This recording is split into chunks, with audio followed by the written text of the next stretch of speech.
नमस्कार। कैसे हैं आप सब। आज और एक बात लेकर के मैं आई हूँ आपके सामने कि आप लोगों को लगता है मैं आप लोगों को भजन करने को बार बार क्यों कहती हूँ। सबको तो साधु बनना है नहीं।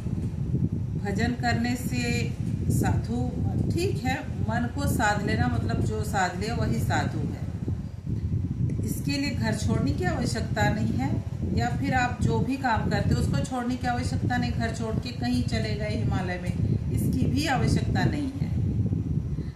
भजन में इसीलिए आप लोगों को करने को कहती हूँ कि परिवेश जो भी है उसमें आपका मन जो है उसमें विक्षोभ उत्पन्न हो, उसके सारे उपकरण मौजूद हैं।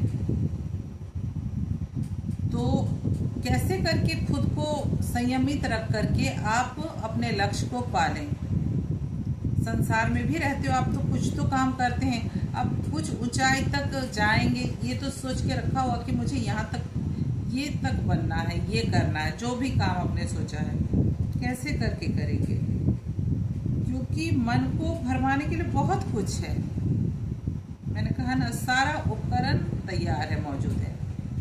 आज के परिवेश में कैसे करके मन को ठीक रखा जाए, तो उसके लिए भी भजन ही एक उपाय है। चार लोग चार तरह की बात कहेंगे, नसीहत देंगे, आप किसी से जाकर के कोई राय लेना चाहेंगे, सब अपनी अपनी समझ के अनुसार अच्छा ही बताते होंगे। उनको तो लगता होगा कि ये जो मैं कह रहा हूँ वो सही है, लेकिन कोई आप महापुरुष से बात करें, उनसे बोले, तो वो बताएंगे कि सही में कि आपको क्या करना चाहिए और कैसे करना चाहिए। साधारण आदमी आपको गाइड शायद ही कर पाए। आज की डेट का कोई नहीं, मुश्किल है। जो खुद आत्मानुशासित है वही आपको सही गाइड कर सकते हैं। और आत्मानुशासित कौन होगा? जो खुद को अनुशासन में रख सकता है। घर में तो माता पिता अच्छा ही समझाते हैं, स्कूल कॉलेज में टीचर अच्छा ही समझाते हैं,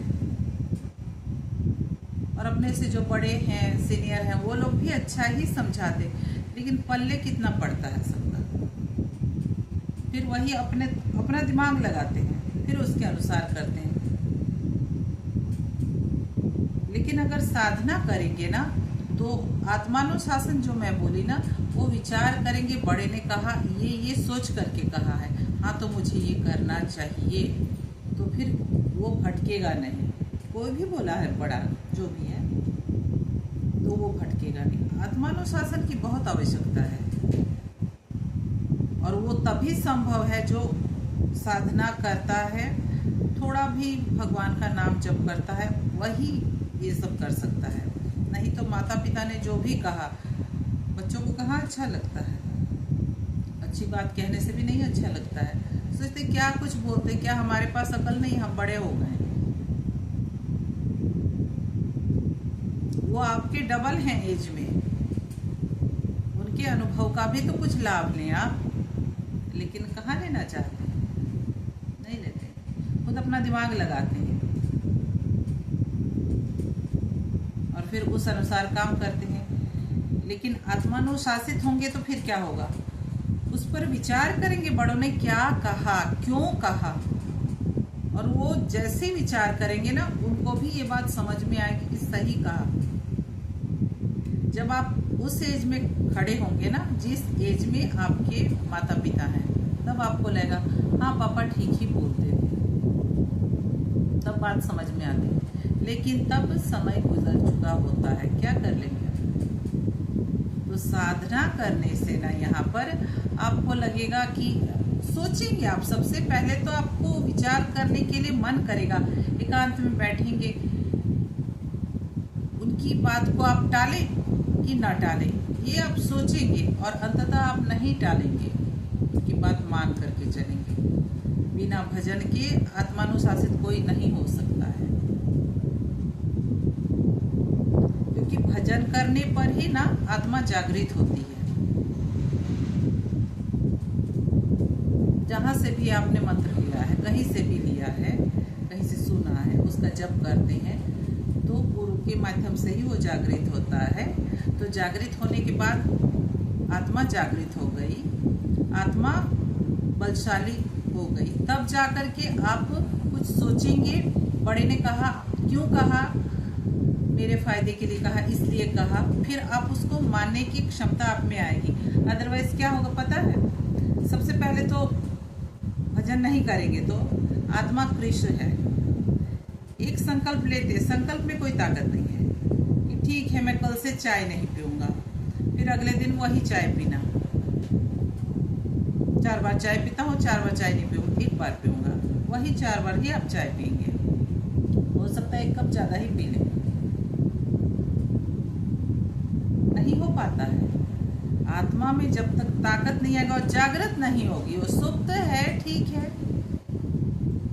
सुप्त में क्या है, चल फिर रहे, अपना काम करे, वो है तो आदमी चलेगा फिरेगा ही, काम करेगा अपना, लेकिन कैसे चल रहा है, क्या कर रहा है। जैसे एक वो होता है ना, तंद्रा में रहते हुए कुछ करना, अंदर से समझ में कुछ नहीं आ रहा, किए जा रहे, बड़े ने भी कुछ कहा, समझाया, लेकिन वो जो उसका एक प्रवृत्ति है, पहले से जो उसका नेचर है, उसी के अनुसार वो काम करके पार होगा। लाख कोई समझाए, उसके पल्ले कुछ नहीं पड़ने वाला है, अपना खूब दिमाग लगाएगा, और क्या दिमाग लगाए भगवान जाने, वो सही तो नहीं हो पाता। नहीं तो बड़े समझाने ही क्यों जाए, अगर सही ही कर रहा है या कर रही है तो बड़े उसमें हस्तक्षेप करने जाएंगे क्यों। समझा रहे यानी कि समझाने की आवश्यकता है, तभी तो इतना उसका दिमाग काम नहीं करता है। लेकिन साधना करने से जब आत्मा जागृत हो जाती है, आत्मा में बल आता है, तब वो जो संकल्प लेगा ना, वो भी बलशाली होगा कि वो अडिग रह पाएगा। नहीं तो आत्मा में वो ताकत नहीं रहती कि एक संकल्प लिया उसमें वो अडिग रहे। रात का संकल्प और सुबह ही वो संकल्प टूटा, मान के चलिए क्या ये होता है। इसीलिए मैं बार बार मेरे पूरे परिवार को बोलती हूँ, आप लोग भजन थोड़ा थोड़ा ही सही कीजिए, तो उससे सिर्फ आप ही लाभान्वित होंगे ऐसा नहीं। किसी घर का बच्चा अगर सुधर जाए तो कौन कौन नहीं लाभान्वित होता है, उसके माता पिता भाई बहन और भी जो नज़दीक के रिश्तेदार हैं, आस पड़ोस को भी फायदा होता है, मित्रों को भी फायदा होता है। तो एक तरीके से देखें तो समाज को फायदा ही पहुंचता है, साधक से कभी किसी का नुकसान नहीं होता है। मुझे उम्मीद है आप सभी को मेरी बात अच्छी लगी, समझ में भी आई होगी।